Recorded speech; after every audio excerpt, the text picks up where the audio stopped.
Ruth గ్రంథము చివరి భాగానికి మనం వచ్చేసాం. దేవుని యొక్క కృప ద్వారా మనము ఇన్ని వారాలు మరి ఈ యొక్క రూతు గ్రంథాన్ని ధ్యానించడానికి దేవుడు గొప్ప కృపను మనకు అనుగ్రహించాడు. మరి ఈ యొక్క రోజుకాల సమయంలో మనం ఈ యొక్క రూతు గ్రంథాన్ని మనము ధ్యానిద్దాం. చివరిగా బైబిల్లో చాలా వంశవలులు మనం చూస్తూ ఉంటాం. చాలా వంశవలు మనం చూస్తూ ఉంటాం. బైబిల్ చదువుతున్నప్పుడు ఈ వంశవలులు వస్తే ఆ భాగాన్ని చదవకుండా చాలా చదువులు వదిలేస్తుంటాం, లేదా ఆ భాగాన్ని చాలా వేగంగా చదివేస్తాం. ఈ వంశవలులో ఏముందిలే, ఈ వంశవలులో మన జీవితానికి కావాల్సింది ఏది కూడా అవసరం ఉండదు, దాని నుంచి నేర్చుకునేది మనకి ఏది ఉండదు, కాబట్టి వదిలేద్దాంలే అని చాలాసార్లు మనం వంశవలుల పట్ల నిర్లక్ష్యాన్ని చూపెడుతుంటాం. నేను నా చిన్నతనంలో కూడా బైబిల్ని చాలా ఎక్కువగా చదువుతుండేది. ఆ చదువుతున్నప్పుడు వంశవలులు వచ్చేసరికి చాలా ఫాస్ట్గా చదివేసి ఆ వంశవలను ఆ యొక్క సెషన్ ఆ యొక్క ప్యాసేజ్ ఏదైతే ఉంటుందో ఆ ప్యాసేజ్ని వెంటనే పూర్తి చేసేవాడిని. కానీ తర్వాత వంశవలులో ఉన్నటువంటి సత్యాన్ని తెలుసుకున్న తర్వాత చాలా జాగ్రత్తగా ఆ వంశవలుని చదవడము నేను ప్రారంభించాను. ప్రియులారా, బైబిల్లో ఉన్న ప్రతి మాట కూడా దేవుని మాట అని మనకు తెలుసు. బైబిల్లో రాయించిన ప్రతి ఒక్క వాక్యము కూడా దేవుడు మన మంచి కోసం రాయించాడు అనేది మనకందరికీ కూడా తెలుసు. 2 తిమోతి 3వ అధ్యాయము 16 నుంచి 17 వచనాల్లో ఈ విధంగా ఉంది. దైవజనుడు సన్నద్ధుడై ప్రతి సత్కార్యమునకు పూర్ణముగా సిద్ధపడి ఉండునట్లు దైవావేశము వలన కలిగిన ప్రతి లేఖనము ఉపదేశించుటకును, ఖండించుటకును, తప్పుదిద్దుటకును, నీతి అందు శిక్ష చేయుటకును ప్రయోజనకరమై ఉన్నది. అంటే ప్రతి లేఖనము కూడా పరిశుద్ధాత్మ ప్రేరణ ద్వారా రాయబడినది. ప్రతిదీ కూడా మనకు ప్రయోజనకరమే. కాబట్టి బైబిల్లో ఉన్న ప్రతి మాట ప్రయోజనకరమైనప్పుడు మరి వంశావళులు మనకు ప్రయోజనకరము కావా? తప్పకుండా వంశావళుల్లో కూడా చాలా గొప్ప విషయాలని మనం నేర్చుకోవచ్చు. చాలా గొప్ప విషయాలని మనం నేర్చుకొని మన జీవితంలో కూడా మనం అన్వయించుకోవడానికి అవకాశాలు ఉన్నాయి. అందుకనే ఈరోజు మనము రూతు గ్రంథంలో 4వ అధ్యాయము 18వ వచనం నుంచి 22వ వచనంలో ఉన్నటువంటి ఈ యొక్క వంశావళిని మనం ఈరోజు చూద్దాం. రూతు గ్రంథము 4వ అధ్యాయము 18వ వచనం నుంచి 22 వచనాల వరకు ఈ విధంగా రాయబడి ఉంది. పెరెస్సు వంశావళి ఏదనగా, పెరెస్సు హెస్రోనును కనెను, హెస్రోను రామును కనెను, రాము అమినాదాబును కనెను, అమినాదాబు నయోస్సోనును కనెను, నయోస్సోను షల్మానును కనెను, షల్మాను బోయాజును కనెను, బోయాజు ఓబేదును కనెను, ఓబేదు ఎష్షయిని కనెను, ఎష్షయి దావీదును కనెను.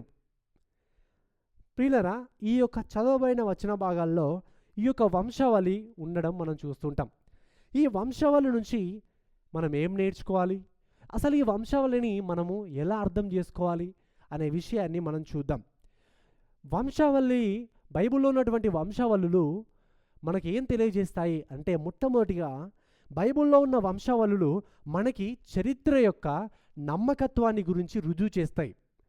బైబిల్లో ఉన్నటువంటి వంశావళులు చరిత్ర యొక్క నమ్మకత్వాన్ని రుజువు చేస్తాయి. బైబిల్లో రాయబడినటువంటి వ్యక్తులు మరి వారి యొక్క జీవితాలు కట్టుకథలు కావు, చరిత్రలో జరిగినటువంటి నిజమైన సంఘటనలు. ఆదాము, నోవాహు, మోషే, దావీదు, పౌలు, ప్రభు అయిన యేసుక్రీస్తు వారు, వీరందరూ కూడా ఈ భూమి పైన బ్రతికినవారు. ఈ భూమి పైన నిజంగా వాళ్ళు జీవించారు, వారు చరిత్రలో ఉన్నవారు. అవేవి కూడా కట్టుకథలు కావు. మనము చిన్నతనంలో కొన్ని కథలు వింటుంటాం. అనగనగనగా ఒక రాజు, ఆ రాజుకు 7 కొడుకులు అని కట్టుకథలు మనం వింటూ ఉంటాం. కానీ బైబిల్లో ఉన్నటువంటి సంఘటనలు అనగనగనగా దావీదు ఉండేవాడు అనేది కాదు, దావీదు నిజంగానే ఉన్నాడు. అంటే బైబిల్లో ఉన్నటువంటి ఈ వంశావళుల్లో ఉన్నటువంటి వ్యక్తులు వాళ్ళు నిజమైన వాళ్ళు నిజంగా చరిత్రలో బ్రతికారు అనేటువంటి విషయాన్ని మనకి ఈ వంశావళులు తెలియజేస్తాయి. ఇది మొదటి విషయం. రెండవ విషయం ఏంటంటే, బైబిల్లో చెప్పబడినటువంటి ప్రవచనాల నెరవేర్పును కూడా ఇవి తెలియజేస్తాయి. బైబిల్లో చెప్పబడినటువంటి ప్రవచనాల నెరవేర్పును ఇవి తెలియజేస్తాయి. అంటే యెషయా గ్రంథము 11వ అధ్యాయము 1వ వచనంలో మనం చూస్తుంటాం. యెషయా మొద్దు నుండి చిగురు పుట్టును, వాని వేర్ల నుండి అంగూరపు ఎదిగి ఫలించును. పాత నిబంధనలో ఉన్నటువంటి ఈ యొక్క యెషయా ప్రవక్త ద్వారా ప్రవచించినటువంటి ఆ ప్రవచనము మత్తయి సువార్త 1వ అధ్యాయంలో మనం చూస్తుంటాం. ఈ యొక్క యెషయా వంశము నుండి దావీదు మహారాజు రావడం, దావీదు మహారాజు ద్వారా ప్రభు అయిన యేసుక్రీస్తు రావడము అనేది మనం ఇక్కడ చూస్తూ ఉంటాం. యెషయా గ్రంథము 7వ అధ్యాయము 14వ వచనంలో, కాబట్టి ప్రభువు తానే ఒక సూచన మీకు చూపును, ఆలకించుడి, కన్యక గర్భవతియే కుమారుని కనును, అతనికి ఇమ్మానుయేలను పేరు పెట్టుదురు. ఇది యెషయా గ్రంథంలో ప్రవచించారు. మరి ఇది ఎక్కడ నెరవేరింది? మత్తయి సువార్త 1వ అధ్యాయము 22వ వచనంలో చూస్తుంటాం. ఇదిగో కన్యక గర్భవతియే కుమారుని కనును, అతనికి ఇమ్మానుయేలను పేరు పెట్టుదురు అనే ఒక ప్రవచనము ఇక్కడ నెరవేరడం మనం చూస్తుంటాం. మీకా 5వ అధ్యాయము 2వ వచనంలో కూడా మనం చూస్తుంటాం. బెత్లెహేము ఎఫ్రాతా, యూదవారి కుటుంబంలో నీవు స్వల్పమైన గ్రామమైనను నా కొరకు ఇశ్రాయేలును ఏలబోవువాడు నీలో నుండి వచ్చును, పురాతన కాలము మొదలుకొని శాశ్వత కాలము వరకు ప్రత్యక్షమగుచుండెను. ప్రియులారా, ఈ యొక్క ప్రవచనము మత్తయి సువార్త 2వ అధ్యాయం 1వ వచనంలో మనం చూస్తుంటాం. రాజైన హేరోదు దినముల యందు యూదయ దేశపు బెత్లెహేములో యేసు పుట్టిన పిమ్మట ఇదిగో తూర్పు దేశపు జ్ఞానులు యెరూషలేమునకు వచ్చి ఆయన బెత్లెహేములో పుడతాడని వాగ్దానం చేయబడిన మీకా గ్రంథంలో, మత్తయి సువార్తలో మన బెత్లెహేములోనే ఆయన పుట్టడం. ఈ విధంగా మనం చూస్తుంటే పాత నిబంధనలో చెప్పబడి ఉన్నటువంటి అనేకమైన ప్రవచనాలు నూతన నిబంధనలో నెరవేరాయి. ప్రియులారా, ఈ మానవాళిని వారి యొక్క పాపాల నుండి రక్షించడానికి రాబోతున్నటువంటి ప్రభు అయిన యేసుక్రీస్తు వారి యొక్క వంశావళికి మరి ప్రత్యేకమైన ప్రాధాన్యతని మనం ఇక్కడ ఇవ్వడం మనం చూస్తుంటాం. మరి ఆయన గురించి, ఆయన ఈ యొక్క రక్షకుడు ఈ యొక్క భూలోకంలోకి రాబోతున్నాడు కాబట్టి ఆయన రాకడ ఏ విధంగా ఉంటుంది, ఆయన ఎవరి వంశంలో పుడతాడు, ఆయన ఎక్కడ పుడతాడు అనే విషయాల గురించినటువంటి విషయాలను బైబిల్లో క్లియర్గా రాయించారు. పాత నిబంధనలో ప్రవచించినటువంటి అన్ని ప్రవచనాలు నూతన నిబంధనలో నెరవేరాయి. ప్రభు అయిన యేసుక్రీస్తు వారు ఈ ప్రపంచంలో ఉన్న పాపులమైన మనందరినీ కూడా రక్షించడానికి భూమిదికి రావాలి. మరి ఆయన ఏ విధంగా రావాలి, ఎవరి వంశంలో పుట్టాలి? ఆయన తప్పకుండా వస్తేనే మనకు రక్షణ. కాబట్టి ఆయన ఈ భూమి మీద రాకుండా ఉండడానికి, ఆయన ఈ భూమి మీద జన్మించకుండా ఉండడానికి ఆయనకు చరిత్రలో ఎన్నో అవరోధాలు ఏర్పడ్డాయి, ఎన్నో ఆటంకాలు ఏర్పడ్డాయి. మనం గమనించినట్లయితే స్త్రీ సంతానమైన మరి హేబేలు సర్ప సంతానమైన ఈ యొక్క కయ్యీను హేబేలును చంపివేస్తాడు. సర్ప సంతానమైన కయ్యీను మరి స్త్రీ సంతానమైన హేబేలును చంపివేయడము మనం చూస్తుంటాం. కానీ ఆదాము అవ్వలు పాపం చేసిన తర్వాత విమోచకుడు వస్తాడు అని వాగ్దానం చేసినటువంటి ఆదికాండం 3వ అధ్యాయం 15వ వచనంలో వాగ్దానం చేసినటువంటి విమోచకుడు రాకుండా ఉండడానికి మనం ఇక్కడ మొట్టమొదటిగా ఆదిలోనే ఒక గొప్ప ఆటంకం రావడం మనం ఇక్కడ చూస్తుంటాం. కానీ దేవుడైతే కయ్యీను హేబేలును చంపివేసినప్పటికీ దేవుడు షేతును ఎన్నుకోవడం మనం చూస్తుంటాం. నోవాహు కాలంలో ప్రపంచంలో ఉన్న ప్రజలందరూ కూడా భయంకరమైన పాపము చేసి జలప్రలయానికి లోనవడం మనం చూస్తుంటాం. కానీ దేవుడైతే నోవాహును ఎన్నుకొని జలప్రలయం నుంచి ఆయన వారిని ప్రత్యేకపరిచి రక్షించాడు. అదేవిధంగా మనం గమనించినట్లయితే ఈ యొక్క నోవాహు వంశావళిలో నుండే దేవుడు అబ్రహామును తీసుకొని వచ్చాడు. మరి అబ్రహాము నుంచి ఆ విమోచకుడు రావాలి అనేటువంటి నిరీక్షణ ఉన్నది. కానీ అబ్రహాము శారాయిలకి గర్భఫలము కలగదు. వారి ముసలితనం వరకు వారికి పిల్లలు పుట్టరు. కాబట్టి ఇప్పుడు విమోచకుడు వారి యొక్క గర్భంలో నుంచి రావడానికి ప్రమాదం ఏర్పడడం మనం చూస్తుంటాం. కానీ దేవుడైతే ఏం చేశాడు అంటే వారికి వృద్ధాప్యంలో వారికి సంతానాన్ని అనుగ్రహించి ఇస్సాకును గర్భఫలంగా ఇవ్వడం మనం చూస్తుంటాం. మరి ఇస్సాకు మరి రిబ్కాను వివాహం చేసుకున్న తర్వాత కూడా వారికి సంతానము వెంటనే కలగదు. వారు కూడా చాలా సంవత్సరాల తర్వాత ఇస్సాకుకు రిబ్కాకి మరలా దేవుడు సంతానం ఇవ్వడం మనం చూస్తుంటాం.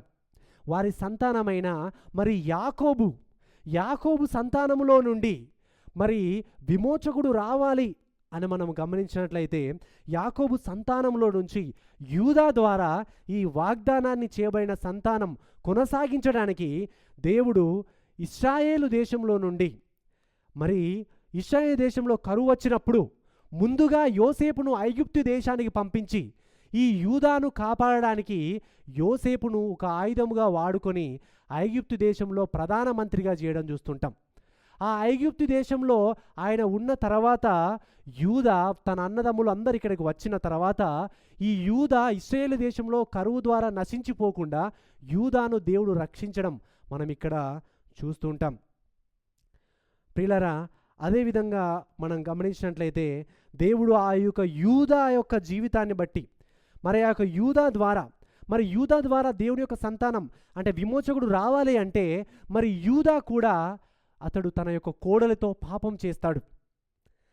అదేవిధంగా మరి ఈ యొక్క యూదా మరి ఆ పాపి అయినప్పటికీ మరి ఆ పాపి అయిన యూదా యొక్క సంతానంలో నుండి ప్రభు అయిన యేసుక్రీస్తు వారు రావాలంటే ఆయన మొట్టమొదటిసారిగా విమోచింపబడాలి తన యొక్క పాపాల నుంచి.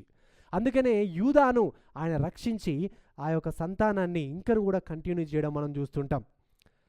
అదేవిధంగా మోషే కాలంలో మరి ఆ యొక్క మగ పిల్లలందరినీ కూడా ఫరో ఆ యొక్క హేరోదు చంపించడం అక్కడ మనము చూస్తుంటాం. మగపిల్లలందరినీ కూడా చంపించడం. అదేవిధంగా ఇశ్రాయేలీలు అన్య దేశాలకు బానిసలుగా అయిపోవడం మనం చూస్తుంటాం. మరి వాగ్దానం చేయబడినటువంటి ఆ విమోచకుడు ఇశ్రాయేల్లో నుండి రావాలి, కానీ ఇశ్రాయేలీలు వేరే యొక్క దేశం యొక్క బానిసత్వంలో ఉన్నారు. ఆ బానిసత్వంలో ఉన్నప్పుడు వారు వేరే వాళ్ళని పెళ్లి చేసుకుంటారు, వేరే విగ్రహాలను చేస్తారు. కాబట్టి విమోచకుడు రాకుండా ఉండడానికి ఒక అడ్డంకి ఏర్పడడం మనం చూస్తుంటాం. అదేవిధంగా నూతన నిబంధనలో కూడా ప్రభు అయిన యేసుక్రీస్తు వారు పుట్టినప్పుడు మగపిల్లలందరినీ కూడా చంపేయమని హేరోదు ప్రకటించడం మనం చూస్తుంటాం. సాతాను ప్రభు అయిన యేసుక్రీస్తు వారు విమోచకుడైన ప్రభు అయిన యేసుక్రీస్తు వారు ఈ భూమి మీద పుట్టకుండా ఉండడానికి ఆదికాండం నుంచి మత్తయి వరకు ఇక్కడ వరకు అనేకమైన అడ్డంకులు కలిగించడం అనేది మనము చూస్తూనే ఉంటాం. కానీ దేవుడైతే తాను చేసిన వాగ్దానాన్ని నిలబెట్టుకోవడానికి, తాను చేసిన వాగ్దానం నెరవేరడానికి ఆదికాండం 3వ అధ్యాయంలో వాగ్దానం చేసినటువంటి విమోచకుడు రావడానికి దేవుడు తన యొక్క అద్భుతమైన ప్రణాళిక చొప్పున ప్రభు అయిన యేసుక్రీస్తు వారిని ఈ భూమి మీదకి ఆయన తీసుకొని వచ్చారు. ప్రభు అయిన యేసుక్రీస్తు వారు ఈ భూమి మీద ఆయన మన కోసం బ్రతికి మనందరి కోసం కల్వరి శిలువలో ఆయన మరణించడం అనేది మనము చూస్తుంటాం. ఇంత గొప్పగా ఈ యొక్క దేవుని యొక్క ప్రణాళికలు నెరవేర్చడం మనం చూస్తుంటాం. ఇది రెండవ విషయం. మూడవ విషయం ఏంటంటే ఈ వంశావళులు దేవుని యొక్క విమోచన కార్యాన్ని గురించి తెలియజేస్తాయి. ఈ వంశావళులు దేవుని యొక్క విమోచన కార్యాన్ని గురించి తెలియజేస్తాయి. ఆదికాండంలో ఆదాము అవ్వలు దేవుని యొక్క మాటకు అవిధేయత చూపించారు. దేవుడు తినవద్దు అని చెప్పినటువంటి చెట్టు వృక్షమును ఆ యొక్క ఫలమును వాళ్ళు తిన్నారు. దేవుని యొక్క ఉగ్రతకి వాళ్ళు పాత్రులయ్యారు.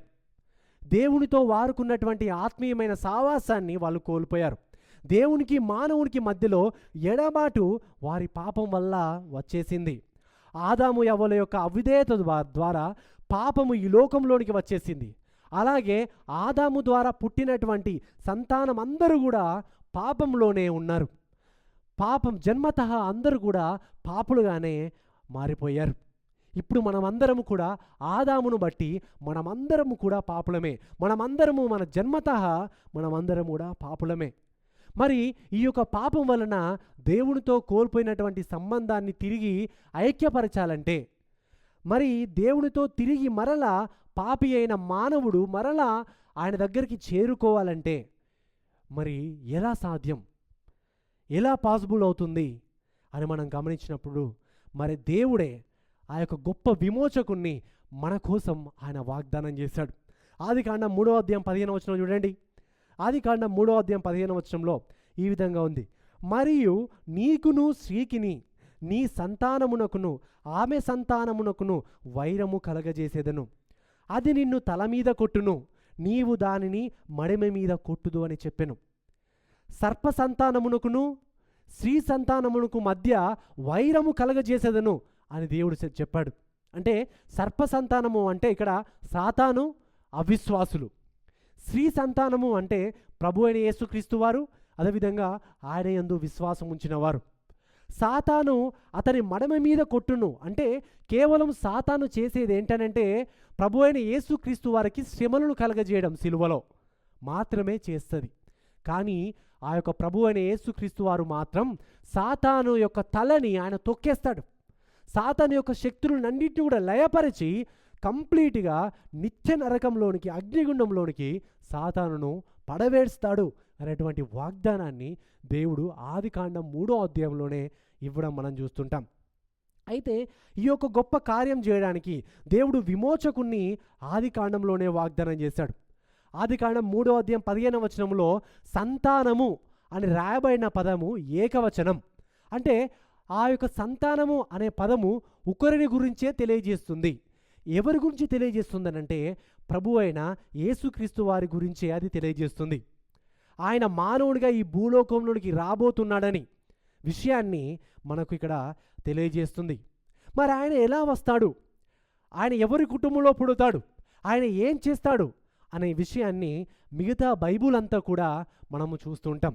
ఆదికాండం నుంచి ప్రకటన గ్రంథం వరకు మన ప్రభు అయిన యేసుక్రీస్తు వారు విమోచకుడు, ఆయన ఏం చేస్తాడు, ఆయన ఎలా ఉంటాడు అనే విషయాన్ని మనము చూస్తూ ఉంటాం. ప్రియులారా, సంతానం అనే పదాన్ని మనం గమనించినప్పుడు సంతానం అనే పదం దాదాపుగా పాత నిబంధనలో 229 సార్లు రాయబడినది. పాత నిబంధనలో 59 సార్లు ఆదికాండంలోనే రాయబడినది. అంటే చాలాసార్లు ఈ యొక్క వంశావళుల్లోనే ఈ యొక్క సంతానం అనే పదాన్ని మనం చూస్తూ ఉంటాం.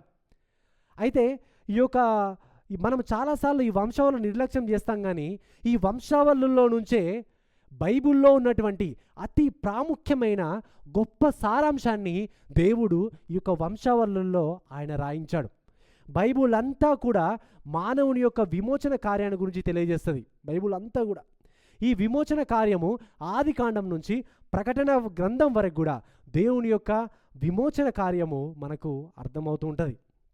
అయితే ఆదికాండము 3:15 చూస్తే మరియు నీకును నీ సంతానమునకును అని మనం చూస్తుంటాం. సంతానమునకును ఆమె సంతానమునకును వైరము కలగజేసేదను. సంతానము అనే మాటను మీరు గమనించండి. అదేవిధంగా ఆదికాండము 4:25 చూడండి. ఆదాము మరలా తన భార్యను కూడినప్పుడు ఆమె కుమారుణ్ణి కయ్యనును పేరు పెట్టెను.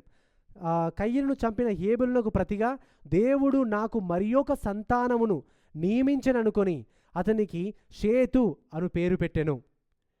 ఇక్కడ సంతానం అనే మాట చూస్తున్నాం. అంటే ఈ యొక్క సంతానము అనేటువంటి పదము ద్వారా దేవుడు తన విమోచన కార్యాన్ని ఎలా చేస్తున్నాడు అనే విషయాన్ని మనం చూస్తూ ఉంటాం. బైబిల్లో 3:15 చూసాం. 4:25 కయ్యను హేబేలును చంపేశాడు. కానీ హేబేలు స్థానంలో దేవుడు షేతుని ఇవ్వడం మనం చూస్తుంటాం. తర్వాత నోవాహు టైంలో చూడండి. ఆదికాండం 9:9-10 ఇదిగో నేను మీతోనూ మీ తదనంతరము మీ సంతానముతోనూ మీతో కూడనున్న ప్రతి జీవితోనూ పక్షులేమి పశువులేమి మీతో కూడా సమస్తమైన భూజంతువులేమి ఓడలో నుండి బయటకు వచ్చిన సమస్త భూజంతువులతోనూ నా నిబంధన స్థిరపరచుచున్నాను. ఇక్కడ షేతు తర్వాత వచ్చిన వాళ్ళందరూ నాశనం అయ్యారు జలప్రలయం ద్వారా. కానీ దేవుడు మరలా తన యొక్క నిబంధనని నోహు ద్వారా, తన యొక్క సంతానం ద్వారా ఆయన తన యొక్క నిబంధనని ఆయన కొనసాగిస్తున్నాడు. ఇది నోవాహు. నోవాహు తర్వాత అబ్రహాం చూడండి. 12:7 యెహోవా అబ్రహామునకు ప్రత్యక్షమై నీ సంతానమునకు ఈ దేశం ఇచ్చేదమని చెప్పగా అతడు తనకు ప్రత్యక్షమైన యెహోవాకు ఒక బలిపీఠమును కట్టెను. తర్వాత చూడండి, నోవాహు తర్వాత దేవుడు తన యొక్క వాగ్దానాన్ని అబ్రహాముతో కొనసాగిస్తున్నాడు. ఆ సంతానము అనేటువంటి ఆ యొక్క విమోచకుడు అనేటువంటి వాగ్దానాన్ని ఆ యొక్క అంశాన్ని అబ్రాహాముతో కొనసాగిస్తూ ఉన్నాడు. అబ్రాహాము తర్వాత చూడండి ఇస్సాకుతో 24 ఆదికాండం 24:60 వచనం. వారు రిబ్కాతో, మా సహోదరి నీవు వేల వేలకు తల్లి వగుదువుగాక, నీ సంతతి వారు తమ పగవారి గవిని సాధించుకొందురుగాక అని ఆమెను దీవింపగా. చూడండి తర్వాత సంతానం అనే మాట చూడండి ఇస్సాకుతో కొనసాగింపబడుతుంది. మరలా యాకోబుతో చూడండి ఆదికాండం 28:4 వచనం. ఆయన నీకు అనగా నీకును నీతో కూడా నీ సంతానమునకును అబ్రహామునకు అనుగ్రహించిన ఆశీర్వాదమును దయచేయునుగాక అతన్ని దీవించెను. చూడండి ఆ యొక్క వాగ్దానం అనేది యాకోబుతో కొనసాగుతూ ఉన్నది. తర్వాత చూడండి యూదాతో కొనసాగుతున్న తర్వాత రూతు గ్రంథము 4:12 వచనం. ఎఫ్రాతాలో నీవు క్షేమాభివృద్ధి కలిగిన వాడవై బెత్లెహేములో నీవు ఖ్యాతి నొందుదువుగాక. యెహోవా ఈ యవనురాలి వలన నీకు దయచేయు సంతానమును నీ కుటుంబం తామారు యూదాకు కనిన పెరెస్సు కుటుంబం వలన నుండునుగాక అనిరి. ఇక్కడ చూడండి తర్వాత యూదాతో కంటిన్యూ అవుతుంది ఆ వాగ్దానం. తర్వాత దావీదుతో కంటిన్యూ అవుతుంది. చూడండి 2 సాముయేలు 7:12 వచనం. నీ దినములు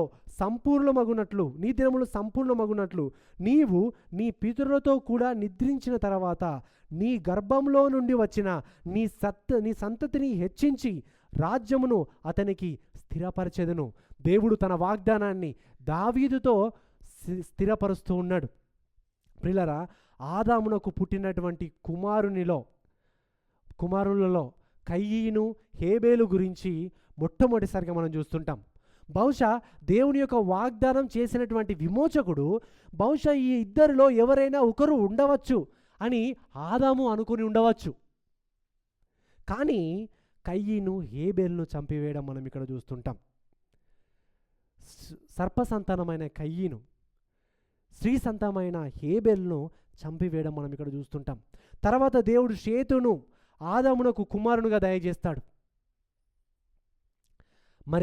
కానీ కయీను సంతతికి సంబంధించిన వారందరూ కూడా పాపము చేసి దేవుని యొక్క ఉగ్రతకు పాత్రులవుతారు. కాబట్టి జలప్రళయంలో అందరూ కూడా మరణిస్తారు. దేవుడు నోవాహుని ఎన్నుకుంటాడు. తర్వాత జలప్రళయం తర్వాత దేవుడు నోవాహు కుమారులలో షేమును ఎన్నుకొని ఆయన సంతతి ద్వారా అబ్రహామును ఎన్నుకోవడం. అబ్రహాము యొక్క సంతతిని దేవుడు దీవించి ఆశీర్వదిస్తాడు. అబ్రహాము షారా ద్వారా దేవుడు వారికి ముసలితనములో ఇస్సాకును ఇవ్వడం మనం చూసాం. ఇస్సాకుకు 2 కవల పిల్లలు పుడతారు. ఆ కవల పిల్లలో ఎవరు విమోచకుడు యొక్క వాగ్దానాన్ని పూర్తి చేస్తారు అని అంటే బేసిక్గా పెద్దవాడు కావాలి వాగ్దానాన్ని పూర్తి చేసేది. కానీ ఆ వాగ్దానాన్ని కొనసాగించేది పెద్దవాడు కాకుండా దేవుడు చిన్నవాడిని అయిన యాకోబును దేవుడు ఎన్నుకున్నాడు. యాకోబు ద్వారా వాగ్దానం చేయబడినటువంటి సంతానము రావాలంటే యాకోబు వివాహం చేసుకోవాలి. యాకోబు వివాహం చేసుకోవడానికి తన మామ అయిన లాబాను దగ్గరికి వెళ్ళినప్పుడు తన మామ దగ్గర 7 సంవత్సరాలు కొలువు చేసినప్పుడు మామ అతన్ని మోసం చేసి రాహేలును ఇవ్వకుండా లేయాను ఇవ్వడం మనం చూస్తుంటాం. తర్వాత మరలా 7 సంవత్సరాలు కొలువు చేసినప్పుడు తర్వాత రాహేలును అతడు పొందుకోవడం చూస్తుంటాం. ఆ యొక్క విమోచకుడు అబ్రహాము యాకోబు ద్వారా రావాలంటే యాకోబు ద్వారా రావాలంటే తను ప్రేమించిన రాహేలు ద్వారా రావాలంటే వారికి పిల్లలు పుట్టలేదు చాలా వరకు. కానీ తన అక్క అయిన లేయాకు పిల్లలు పుట్టారు. రాహేలు ద్వారా వచ్చిన సంతానమే విమోచకుడు అని అనబడతాడు, విమోచకుడుగా వస్తాడు అని అనుకుంటాం. రాహేలుకు పుట్టినటువంటి యోసేపును యాకోబు వారు మిన్నగా అందరికంటే తన పుట్టిన కుమారులందరికంటే యోసేపును మిన్నగా ప్రేమించడం మనం చూస్తుంటాం. విమోచకుడు యోసేపే అని అనుకుంటాం. కానీ విమోచకుడు యోసేపు కాదు. యోసేపు ఇస్ జస్ట్ ఏ ఇన్స్ట్రుమెంట్. ఎందుకు ఇన్స్ట్రుమెంట్ అంటే యూదాను భద్రపరచడానికి, యూదా కరువు ద్వారా ఇశ్రాయేలు దేశంలో చనిపోకుండా ఉండడానికి దేవుడు యోసేపుని ఎన్నుకొని ఐగుప్తు దేశానికి ముందుగా అతన్ని పంపించాడు. అయితే ఇక్కడ యూదాని దేవుడు ఇక్కడ ఎన్నుకున్నాడు. ప్రాముఖ్యంగా యూదా ఎన్నుకుంటే ఆయన మంచిగా బ్రతకాలి. కానీ యూదా కూడా తన యొక్క కోడలితో పాపం చేశాడు.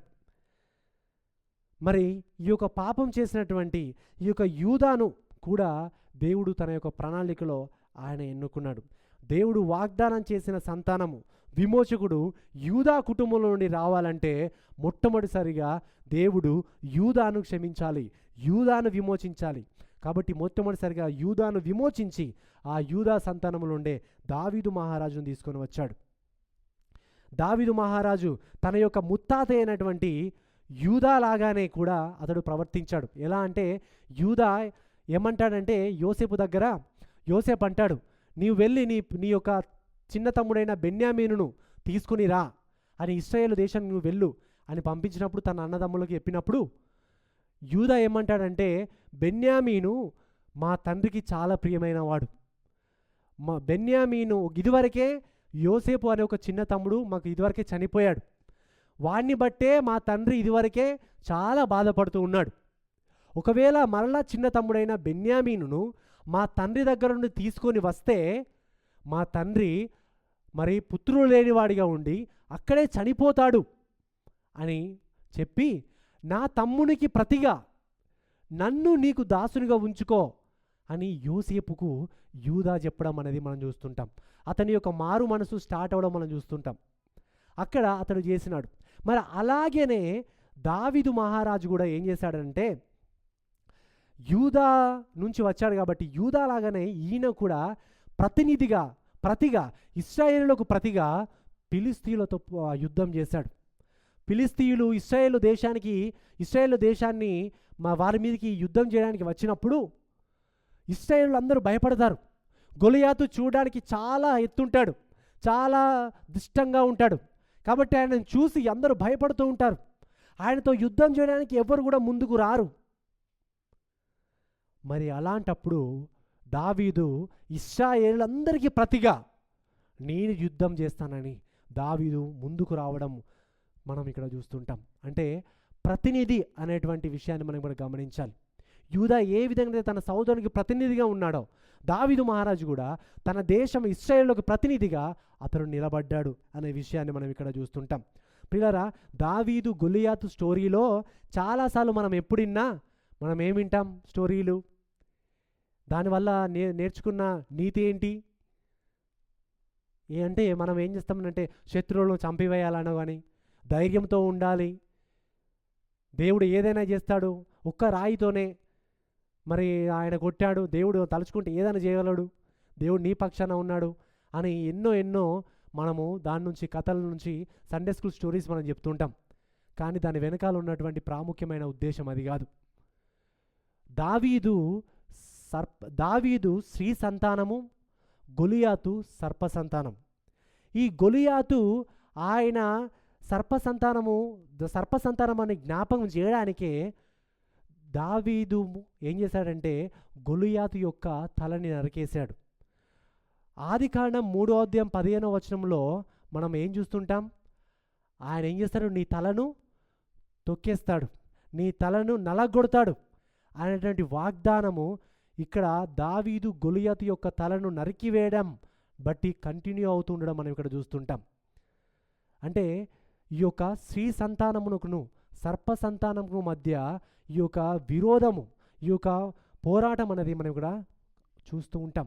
అంటే దావీదు ఏ విధంగానైతే శత్రువైన గొలియాతును ఆయన తల నరికేశాడో, ఒకానొక రోజు ప్రభు అయిన యేసుక్రీస్తు వారు రాబోతున్నారు.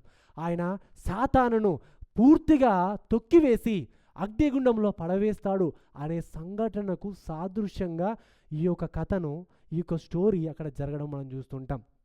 అందుకనే ఈవెన్ గొలియాతు వేసుకున్నటువంటి ఆ యొక్క కవచము కూడా ఏ కవచం అంటే అంటే ఆ కవచము కూడా సర్పము లాంటి ఆ తోలు, ఆ సర్పము వంటి ఆ యొక్క దానికి ఉన్నటువంటి రూపు, సర్పం ఏదైతే మనం చూడడానికి ఏ విధంగా అయితే ఉంటుందో అలాంటి రూపు కలిగినటువంటి కవచమును గొలియాతు ధరించుకోవడం కూడా మనం చూస్తుంటాం. అంటే ఒక గొలియాతు సర్ప సంతానికి అక్కడ రిప్రజెంటేటివ్గా అక్కడ నిలబడ్డాడు. కాబట్టి స్త్రీ సంతానమైన దావీదు సర్ప సంతానమైన గొలియాతు తల నరికేయడము ప్రభు అయిన యేసుక్రీస్తు వారు రాబోతున్నారు అనేటువంటి విషయానికి సాదృశ్యంగా ఉండడం మనం ఇక్కడ చూస్తుంటాం ప్రియులరా.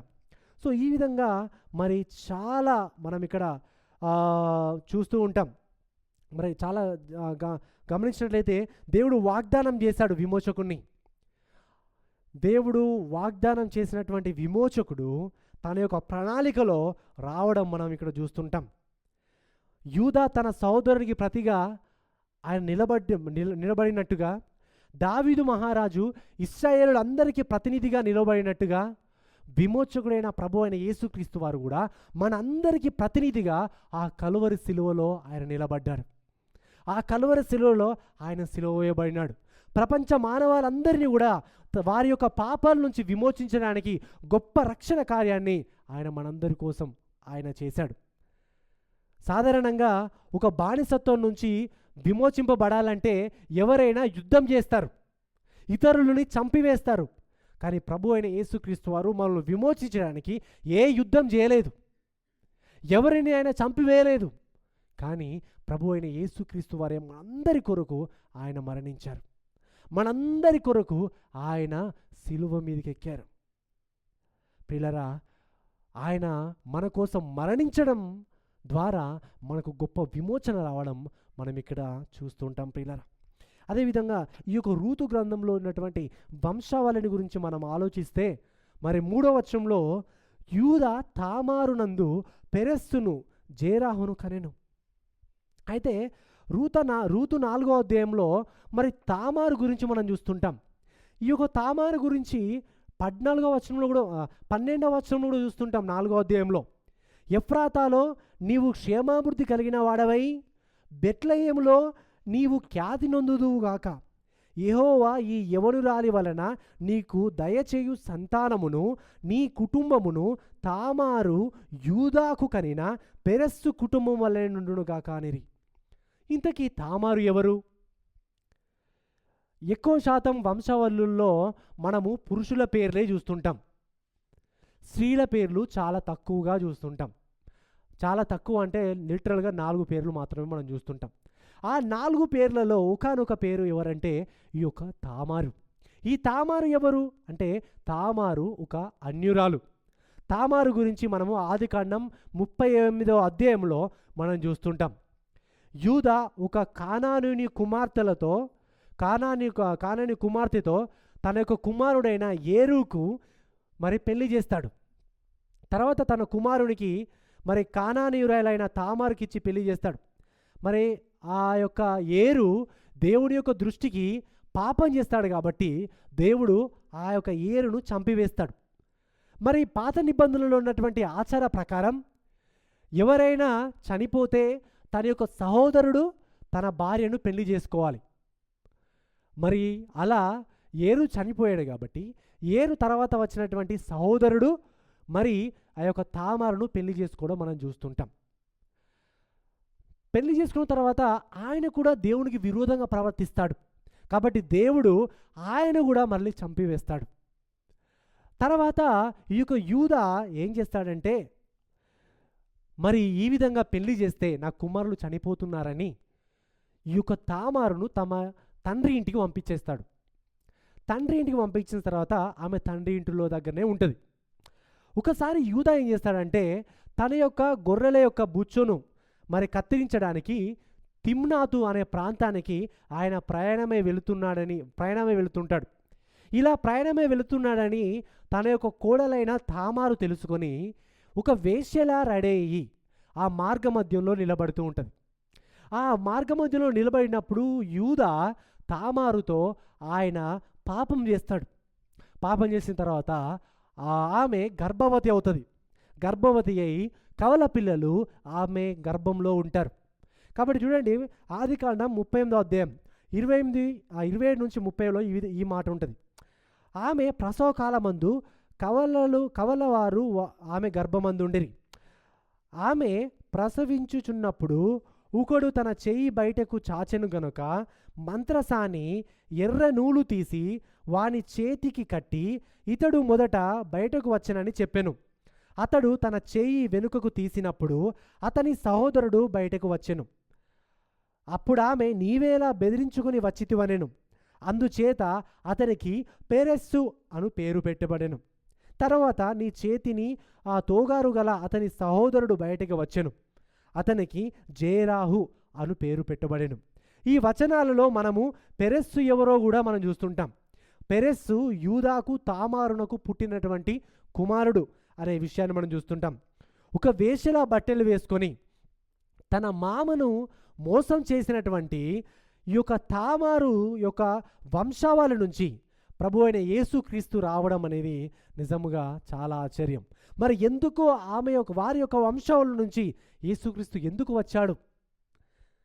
మరి తామారు పేరు మాత్రమే కాదు, తామారు యొక్క వంశావళి మాత్రమే కాదు, మరి నిజముగా వేశ్య అయినటువంటి రాహాబు కూడా యేసుక్రీస్తు యొక్క వంశావళిలో మనం చూస్తుంటాం. మత్తయి సువార్త 1వ అధ్యాయంలో ఆ రాహాబు నుంచి కూడా రాహాబు కూడా యేసుక్రీస్తు యొక్క వంశావళిలో మనం ఉండడం మనం చూస్తుంటాం. ఇంతకీ రాహాబు ఎవరు అనంటే మనం రూతు గ్రంథంలో చూసుకున్నటువంటి బోయాజు యొక్క అమ్మ. అయితే ఈ యొక్క యేసుక్రీస్తు యొక్క వంశావళిలో మనం చూసినట్లయితే కొంతమంది పురుషులు కూడా ఉన్నారు, వాళ్ళు కూడా పాపం చేశారు. ఈ యొక్క యూదా మధ్య మార్గంలో వేశ్య అనుకొని తన యొక్క కోడలతోనే పాపం చేశాడు. మరి దావీదు బెత్షెబాతో పాపం చేసి ఉరియాను చంపించాడు. మరి మత్తయి సువార్త 1వ అధ్యాయం 10వ వచనంలో మరి హిజ్కియా మనష్షేను కనెను, మనష్షే ఆమోసును కనెను, ఆమోను ఓషియాను కనెను. పిల్లరా, ఇక్కడ మనష్షే కూడా ఉన్నాడు యేసుక్రీస్తు యొక్క వంశావళిలో. ఈ మనష్షే ఎవరు అనంటే యూదా రాజులలో భయంకరంగా మరి విగ్రహారాధన చేసిన వాడు ఈ యొక్క మనష్షే. ఎందుకు ప్రభు అయిన యేసుక్రీస్తు వారు ఇలాంటి పాపుల వంశావళిలో పుట్టాడు? ఎందుకు ప్రభు అయిన యేసుక్రీస్తు వారు పవిత్రమైన పరిశుద్ధమైన మానవుల యొక్క వంశావళిలో ఎందుకు ఆయన పుట్టలేదు అనంటే ప్రియులారా, పవిత్రమైన పరిశుద్ధమైన మనుషులు ఈ భూమి మీద లేరు కాబట్టి. ఏ భేదము లేదు, అందరూ కూడా పాపం చేసి దేవుడు అనుగ్రహించే మహిమను పొందలేకపోతున్నారు. ఆ దేవాతి దేవుడే భూమి మీద పుట్టాలనుకుంటే, మరి పవిత్రులైన పరిశుద్ధులైన వంశావళిలోనే ఆయన రావాలనుకుంటే, పరిశుద్ధులు నీతిమంతులు ఈ భూలోకంలో ఎవరు కూడా లేరు. ప్రభు అయిన యేసుక్రీస్తు వారు మరి ఆయన ఈ భూమి మీద ఒకరి యొక్క వంశావళి నుంచి రావాలంటే, ఆ విమోచకుడు ఈ భూమి మీద పుట్టాలంటే మొట్టమొదటిసారిగా ఆ విమోచకుడు తన యొక్క వంశావళిలో ఉన్న వాళ్ళని విమోచించాలి. తన యొక్క వంశావళిలో తన కుటుంబంలో ఉన్న వాళ్ళని విమోచించాలి. అందుకనే తన యొక్క వంశావళిలో ఉన్నటువంటి వారందరినీ కూడా దేవుడు మొట్టమొదటిసారిగా రక్షించడం మనం చూస్తుంటాం. వాళ్ళందరూ కూడా రక్షింపబడడం అనేది మనం దేవుని యొక్క ప్రణాళికలో మనం ఇక్కడ చూస్తుంటాం. ప్రియులారా, మొదటిగా పవిత్రమైన పరిశుద్ధమైన మనుషులు ఇంతవరకు ఎవరు కూడా లేరు కాబట్టి మరి ప్రభు అయిన యేసుక్రీస్తు వారు రావాలంటే భూమి మీదకి మొట్టమొదటిసారిగా అందరిని విమోచించాలి. అందుకనే ఆయన విమోచించి వాళ్ళను రక్షించి వారి యొక్క సంతానంలో నుంచి ప్రభు అయిన యేసుక్రీస్తు వారు రావడం అనేది మనం ఇక్కడ చూస్తుంటాం. ప్రియులారా, మరి ప్రభు అయిన యేసుక్రీస్తు వారు ఎందుకు పాపం చేసినటువంటి వీరి యొక్క వంశంలో నుంచి వచ్చారంటే, ఈ యొక్క మానవాళిని అందరినీ కూడా వారి యొక్క పాపముల నుంచి విమోచించడానికి, ఈవెన్ తన సొంత కుటుంబానికి సంబంధించిన వారందరినీ కూడా విమోచించడానికి ఆయన వచ్చాడు. మత్తయి సువార్త 1వ అధ్యాయము 21వ వచనంలో చూడండి, తన ప్రజలను వారి పాపముల నుండి ఆయనే రక్షించును గనక ఆయనకు యేసు అను పేరు పెట్టుదు అనెను. లూకా సువార్త 11వ అధ్యాయం 10వ వచనంలో నశించిన దానిని వెదికి రక్షించుటకు మనుష్య కుమారుడు వచ్చనని అతనితో చెప్పెను. ప్రభు అయిన యేసుక్రీస్తు వారు ఈ లోకంలో వస్తున్నప్పుడు ఈ లోకం అనేది చాలా పరిశుద్ధంగా లేదు, ఈ లోకం అంత పవిత్రంగా లేదు, ఈ లోకం అంతగా సేఫ్గా లేదు. లోకంలో ఉన్న వారందరూ పాపలే, దేవునికి శత్రువులై ఉన్నవారు, భయంకరంగా ఉన్నవాళ్ళు. మరి వారి యొక్క సంతానంలో నుంచి ప్రభు అయిన యేసుక్రీస్తు వారు వచ్చారు. ప్రియులారు గమనించండి, ఇక్కడ ప్రభు అయిన యేసుక్రీస్తు వారు ఈ భూమి మీదకి వచ్చినప్పుడు ఏదో స్పెషల్ ప్రొటెక్షన్ తీసుకొని రాలే, ఏదో భద్రతను తీసుకొని రాలే, ఏదో రోబోలాగా ఏదో ఒక మంచి జాకెట్ వేసుకొని ఒక స్పెషల్ ఫోర్స్తో ఆయన రాలేదు. మళ్ళీ ఆయన ఈ భూమి మీదకి ఒక దీనుగా వచ్చాడు, ఏ సంరక్షణ లేకుండా వచ్చాడు, ఏ భద్రత లేకుండా వచ్చాడు. ఆయన మనలో ఒకనిగా బ్రతికాడు. మనలో ఒకనిగా బ్రతికి మనందరి కొరకు రక్షణ సువార్తని ఆయన ప్రకటింపజేశాడు. ఆయన పాపుల మధ్యలో ఉన్నాడు. మత్తయి సువార్త 11:19 మనుష్య కుమారుడు తినుచు త్రాగుచును వచ్చెను గనుక ఇదిగో వీడు తిండిపోతును, మద్యపానీయు, సుంకరులను, పాపులను స్నేహితుడని వారనుకొనుచున్నారు. అయినను జ్ఞానమని దాని క్రియలను బట్టి తీర్పు పొందుదనను. ప్రియులారా, ప్రభువైన యేసుక్రీస్తు వారు ఈ భూమికి వచ్చినప్పుడు ఆయన ఏమనుకున్నారంటే, ఈయన సుంకరులతో పాపులతో సావాసం చేస్తున్నాడు కాబట్టి ఈయన వారికి చెందినవాడే అని అనుకున్నారు. ఈయన సుంకరులు, ఈయన పాపి, వాళ్ళతో స్నేహం చేస్తున్నాడు కాబట్టి వారికి సంబంధించిన వారే అని అనుకున్నారు. ప్రియులారా, ప్రభువైన యేసుక్రీస్తు వారు చనిపోయినప్పుడు కూడా, కల్వరి శిలువలో ఆయన సిలువ వేసినప్పుడు కూడా అతనిని ఇద్దరి దొంగల మధ్యలో సిలువ వేశారు. ఆయన ఈ భూమి మీదకి వచ్చినప్పుడు ఏ భద్రత లేకుండా, ఏ ప్రొటెక్షన్ లేకుండా ఆయన వచ్చాడు. ఆయన ఈ లోకంలోనికి దిగంబరిగానే వచ్చాడు, దిగంబరిగానే మరణించాడు. ఎందుకు? ఈ సర్వ సృష్టికర్త అయిన ప్రభు అయిన యేసుక్రీస్తు వారు ఈ భూమి మీదకి తనను తాను అంత తగ్గించుకొని ఎందుకు వచ్చాడంటే, ప్రియులారా, ఎందుకంటే మనందరినీ కూడా మన పాపాల నుంచి రక్షించడానికి. ఆ పరలోకంలో ఉండి, అక్కడే ఉండి నేను మీ పాపాలన్నీ క్షమిస్తున్నాను అని పరలోకంలో ఉండి ఆయన జస్ట్ చెప్పలేదు. ఆయన అక్కడి నుంచి చూసి మీరు క్షమిస్తున్నాను అని అనలేదు. ఏదో స్పెషల్ ప్రొటెక్షన్ లాగా 10 చేతులు, 10 కాళ్ళు, కొమ్ములు అది ఇది పెట్టుకొని రాలేదు ఆయన భూమి మీదకి. సాధారణంగా మనలా ఒకరినిగా ఆయన భూమి మీదకి వచ్చాడు. మనలో ఒకనిగా ఆయన బ్రతికాడు. మనలా శోధింపబడ్డాడు. మనలా యొక్క సంబంధ బాంధవ్యాలు ఆయనకున్నాయి.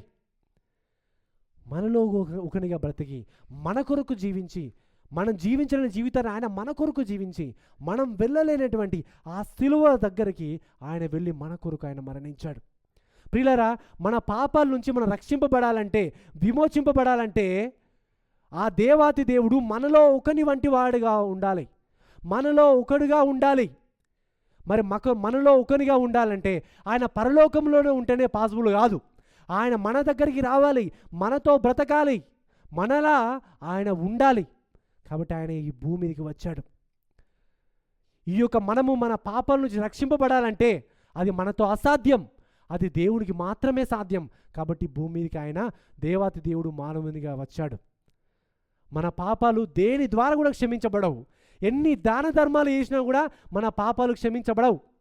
నేను మా గొప్ప కులం మాది కాబట్టి మేమందరం పరిశుద్ధులం అని చెప్పడానికి లేదు. నేను గొప్ప ఉద్యోగం చేస్తా, నా ఉద్యోగాన్ని బట్టి నా పాపాలు క్షమించబడతాయని లేదు. నేను అనాథాశ్రమాలు కట్టించాను, ఎందరికో ఎంతో సాయం చేశాను కాబట్టి నేను రక్షింపబడతాను అనడానికి లేదు. మనం ఏం చేసినా ఎప్పటికీ కూడా, ఎన్నటికీ కూడా మనకు మనముగా ఎప్పటికీ కూడా దేవుని యొక్క ఉగ్రత నుంచి మనం తప్పించుకోలేం, రక్షింపబడలేం. ఇది మనతో అసాధ్యం కాబట్టి ఆ దేవాతి దేవుడే ఈ భూమి మీదకి వచ్చాడు. ప్రియులారా, మనల్ని మన యొక్క పాపం నుంచి విమోచించడం అనేది అంత ఈజీ టాస్క్ కాదు, అంత ఈజీ పని కాదు. అందుకనే ఆ దేవాతి దేవుడు ఈ భూమి మీద ఆ కలువరి శిలువలో మనందరి కొరకు ఆయన మరణించాడు.